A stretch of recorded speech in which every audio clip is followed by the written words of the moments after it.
ವರಮಹಾಲಕ್ಷ್ಮಿ ಹಬ್ಬವು ನಮ್ಮ ಹಬ್ಬಗಳಲ್ಲಿ ಅತ್ಯಂತ ಪವಿತ್ರವಾದ ಹಾಗೆ ವಿಶೇಷವಾದ ಹಬ್ಬವಾಗಿದೆ ಸ್ನೇಹಿತರೆ.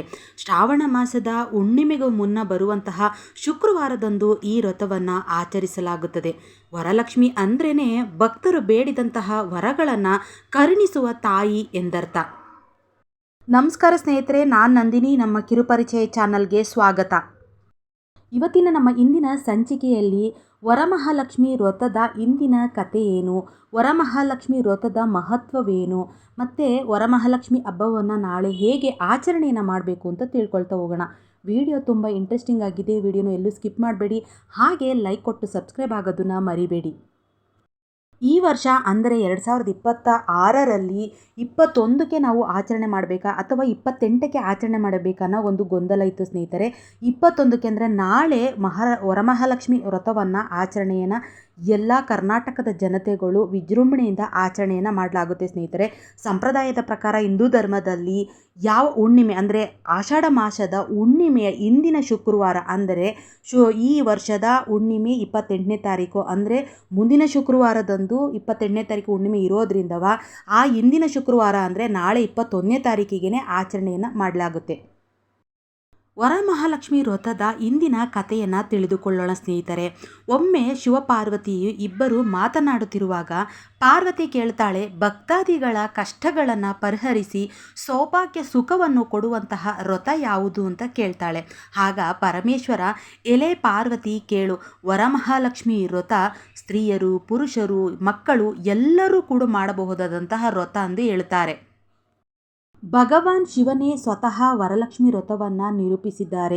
ಇದನ್ನು ಅತ್ಯಂತ ಪ್ರಬಲವಾದ ಆಚರಣೆಗಳಲ್ಲಿ ಅಥವಾ ಪ್ರಬಲವಾದ ವ್ರತಗಳಲ್ಲಿ ಒಂದು ಎಂದು ಶಿವನೇ ತಿಳಿಸಿದ್ದಾರೆ.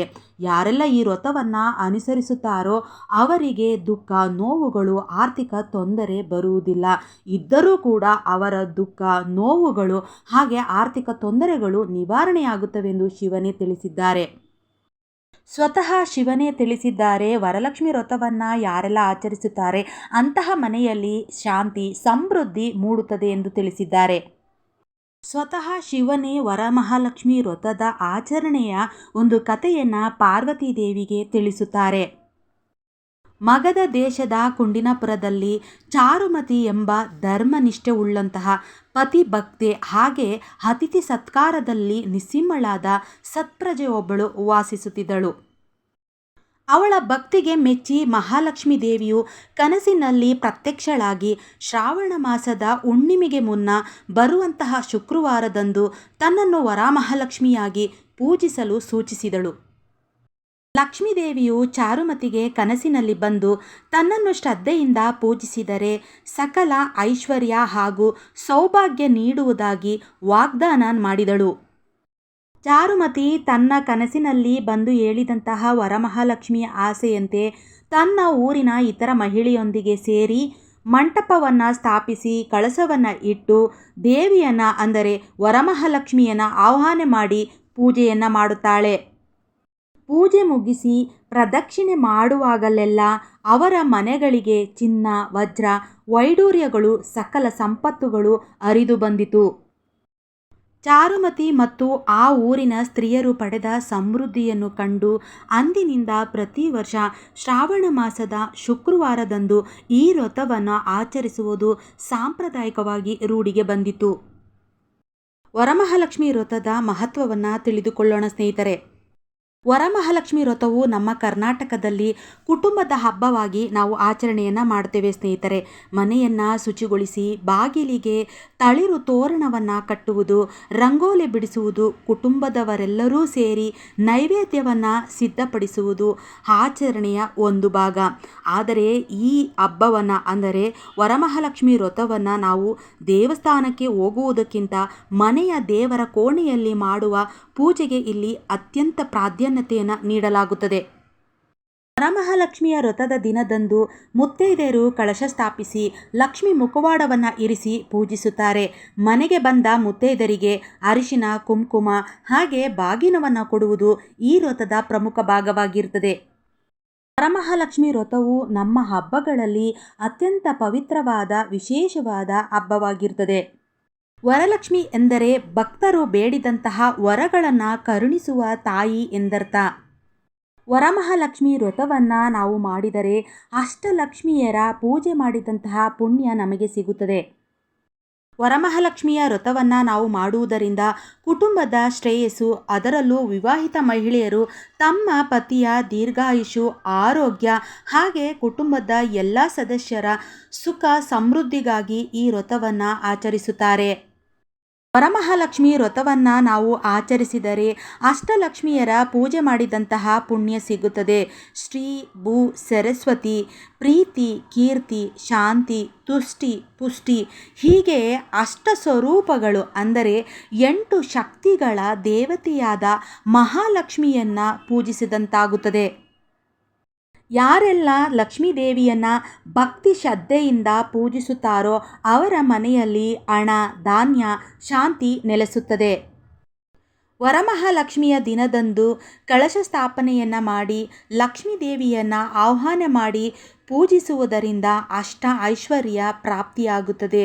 ಅಂದರೆ ಸಕಲ ಸೌಭಾಗ್ಯಗಳು ಪ್ರಾಪ್ತವಾಗುತ್ತವೆ. ನಾಳೆ ವರಮಹಾಲಕ್ಷ್ಮಿ ವ್ರತವನ್ನು ಹೇಗೆ ಆಚರಣೆ ಮಾಡಬೇಕು ಅಂತ ನೋಡೋಣ ಸ್ನೇಹಿತರೆ. ಬೆಳಿಗ್ಗೆ ಬೇಗ ಎದ್ದು ಸ್ನಾನವನ್ನು ಮಾಡಿ ಮಡಿಬಟ್ಟೆಯನ್ನು ಧರಿಸಿ ಮನೆ ಹಾಗೂ ದೇವರ ಕೋಣೆಯನ್ನು ಶುಚಿಗೊಳಿಸಿ ಬಾಗಿಲಿಗೆ ತಳಿರು ತೋರಣವನ್ನು ಕಟ್ಟಿ ರಂಗೋಲಿಯನ್ನು ಬಿಡಿಸಿ ಪೂಜಾ ಸ್ಥಳವನ್ನು ಕೆಂಪು ಅಥವಾ ಗುಲಾಬಿ ಬಟ್ಟೆಯಿಂದ ಹಾಕಿ ಅದರ ಮೇಲೆ ಮಹಾಲಕ್ಷ್ಮಿ ಮೂರ್ತಿಯನ್ನು ಇರಿಸಿ ದೀಪವನ್ನು ಹಚ್ಚಿ ಕಳಶ ಸ್ಥಾಪನೆಯನ್ನು ಮಾಡಬೇಕು. ಮೊದಲಿಗೆ ಗಣಪತಿಯ ಪೂಜೆಯನ್ನು ಮಾಡಿ ನಂತರ ದೇವಿಗೆ ಪೂಜೆಯನ್ನು ಮಾಡಬೇಕು. ಗಣಪತಿ ಪೂಜೆಯನ್ನು ಮಾಡದೆ ದೇವಿಗೆ ಪೂಜೆಯನ್ನು ಅರ್ಪಿಸಿದರೆ ಆ ವ್ರತವು ಸಂಪೂರ್ಣಗೊಳ್ಳುವುದಿಲ್ಲ. ಮೊದಲಿಗೆ ಗಣೇಶನಿಗೆ ಪೂಜೆ ಸಲ್ಲಿಸಿದ ನಂತರ ಮಹಾಲಕ್ಷ್ಮಿ ದೇವಿಗೆ ಷೋಡಶೋಪಚಾರ ಪೂಜೆಯನ್ನು ಸಲ್ಲಿಸಬೇಕು. ಅಂದರೆ ದೇವಿಗೆ ಗಂಧ, ಅಕ್ಷತೆ, ಪುಷ್ಪ, ಧೂಪ, ದೀಪಗಳನ್ನು ಹಚ್ಚಿ ನೈವೇದ್ಯವನ್ನು ಅರ್ಪಿಸಿ ಶಾಂತಿಯಿಂದ ಮುಗ್ಧ ಮನಸ್ಸಿನಿಂದ ದೇವಿಯನ್ನು ಪೂಜಿಸಬೇಕು. ದೇವಿಯ ಪೂಜೆ ಮಾಡಿದ ನಂತರ ಓಂ ಶ್ರೀ ಮಹಾಲಕ್ಷ್ಮೀ ನಮಃ ಎಂಬ ಮಂತ್ರವನ್ನು 108 ಬಾರಿ ಜಪಿಸಬೇಕು. ಜಪವನ್ನಾದರೂ ಮಾಡಬಹುದು ಅಥವಾ ಅಷ್ಟಲಕ್ಷ್ಮಿ ಅಷ್ಟೋತ್ತರವನ್ನು ಕೂಡ ನಾವು ಹೇಳಿಕೊಳ್ಳಬಹುದು. ನಂತರ ಮಂಗಳಾರತಿಯನ್ನು ಮಾಡಿ ತೀರ್ಥ ಪ್ರಸಾದವನ್ನು ಸ್ವೀಕರಿಸಿ ಕುಟುಂಬದವರಿಗೆ ಹಂಚಬೇಕು. ವರಮಹಾಲಕ್ಷ್ಮಿ ವ್ರತವನ್ನು ಆಡಂಬರದಿಂದ ಮಾಡಬೇಕು ಅಂತ ಯಾವ ನಿಯಮವೂ ಇಲ್ಲ ಸ್ನೇಹಿತರೆ. ನಮ್ಮ ಶಕ್ತ್ಯಾನುಸಾರ ಭಕ್ತಿಯಿಂದ ಶ್ರದ್ಧೆಯಿಂದ ದೇವಿಯ ವ್ರತವನ್ನು ನಾವು ಮಾಡಬಹುದು. ಮಾಡುವಾಗ ಶ್ರದ್ಧೆಯಿಂದ ಶುಚಿಯಾದ ಜಾಗದಲ್ಲಿ ಮಣೆಯ ಮೇಲೆ ಅಥವಾ ಅಕ್ಕಿಯ ಮೇಲೆ ಕಳಶವನ್ನು ಇಟ್ಟು ದೇವಿಯನ್ನು ಆಹ್ವಾನ ಮಾಡಿ ನಮ್ಮ ಶಕ್ತ್ಯಾನುಸಾರ ದೇವಿಗೆ ನೈವೇದ್ಯವನ್ನು ಅರ್ಪಿಸಿ ಧೂಪ ದೀಪವನ್ನು ಹಚ್ಚಿ ದೇವಿಯನ್ನು ಪೂಜಿಸಿದರೆ ಖಂಡಿತ ಕರುಣಿಸುತ್ತಾಳೆ. ಈ ಮಾಹಿತಿ ಎಲ್ಲರಿಗೂ ಇಷ್ಟ ಆಯಿತು ಅಂತ ಅನ್ಕೋತೀನಿ. ಯಾರಿಗೆಲ್ಲ ಇಷ್ಟ ಆಯಿತು ದಯವಿಟ್ಟು ಲೈಕ್ ಕೊಡಿ. ಯಾರೆಲ್ಲ ಸಬ್ಸ್ಕ್ರೈಬ್ ಆಗದಲ್ಲೇ ವಿಡಿಯೋ ನೋಡ್ತಾ ಇದ್ದೀರಿ ದಯವಿಟ್ಟು ಸಬ್ಸ್ಕ್ರೈಬ್ ಮಾಡಿಕೊಂಡು ವಿಡಿಯೋ ನೋಡಿ ಅಂತ ಹೇಳ್ತಾ ವಿಡಿಯೋನ ಮುಗಿಸ್ತಾ ಇದ್ದೀನಿ. ಆ ತಾಯಿ ಜಗನ್ಮಾತೆ ವರಮಹಾಲಕ್ಷ್ಮಿ ಪ್ರತಿಯೊಬ್ಬರಿಗೂ ಬೇಡಿದ ವರಗಳನ್ನು ನೀಡಿ ಆರೋಗ್ಯ ಆಯುಷನ್ನು ಕೊಡಲಿ ಅಂತ ಬೇಡ್ಕೊತ ಮುಂದಿನ ವಿಡಿಯೋದೊಂದಿಗೆ ಬರ್ತೀನಿ.